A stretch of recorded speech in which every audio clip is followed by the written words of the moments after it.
C'est une histoire de terre et de feu. Et c'est l'histoire d'une passion. Mais pas seulement la passion des choses anciennes, le goût pour les murs patinés par le temps et les vieilles tuiles sur les vieux toits. Une passion vivante, comme la terre et le feu. Au XVIe siècle, une tuilerie occupait déjà le site de Besanleu. La fabrique appartient à la même famille depuis 1830. Elle s'était arrêtée. Le feu brûle à nouveau. Tant qu'elle était vivante, qu'elle était dans la famille, que ça marchait, je la regardais d'un œil, quoi. Et puis c'est quand elle s'est arrêtée de fonctionner, parce que mon grand-père était très âgé, il s'est arrêté de travailler à 78 ans. Et quand je venais le voir les week-ends, puis je voyais qu'il n'y avait plus d'activité, que tous les bâtiments étaient là, que c'était mort, c'est à ce moment-là que ça m'a fait un choc et que j'ai décidé de la faire revivre. Alors, Dominique devient tuilière. Elle apprend, aux côtés de son grand-père, comme lui-même avait appris de ses aïeux, ce métier qui obéit plus à des gestes qu'à des règles, comme pour le dosage de l'eau.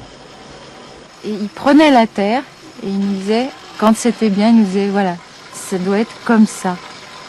Et en fait, c'est comme ça qu'on l'a su, c'est avec ça, c'est en la palpant, en la touchant, qu'on a connu la bonne consistance.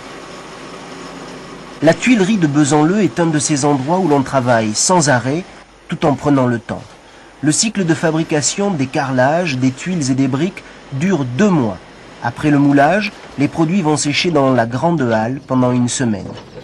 Mais les principales qualités de cette fabrication à l'ancienne viennent de la cuisson. Tout comme la tuilerie, les fours de type gallo-romain sont classés monuments historiques. Mais un seul fonctionne encore. Par ces trous, la chaleur va monter dans la chambre de cuisson.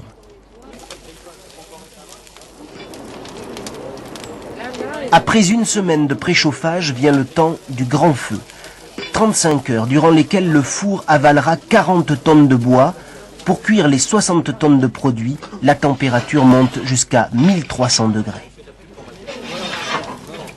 Ce jour-là, cette nuit, le grand feu donne rendez-vous aux amis qui viennent aider et regarder le spectacle. Ça a toujours été un événement. Même au début du siècle, on a retrouvé dans les archives le fait que le grand feu, tous les gens du village venaient participer, puis venaient voir, puisque c'est l'occasion de passer une nuit blanche autour d'un grand feu.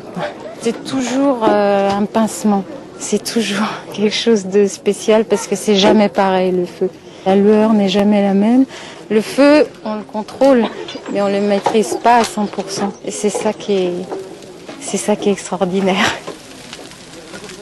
Au petit matin, les briques ont rougi sur une hauteur de 4 mètres. Elles sont rétractées, les flammes peuvent passer. Et c'est ce qui donnera au carrelage, aux tuiles, aux briques de Besanleu leur couleur et leur dégradé unique. Après avoir léché la terre, les flammes peuvent lécher le ciel de Besanleu.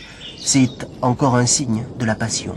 C'est un lieu magique. Et puis le produit qui sort, c'est vraiment c'est une grande joie, quoi. C'est exaltant, puis les clients sont contents.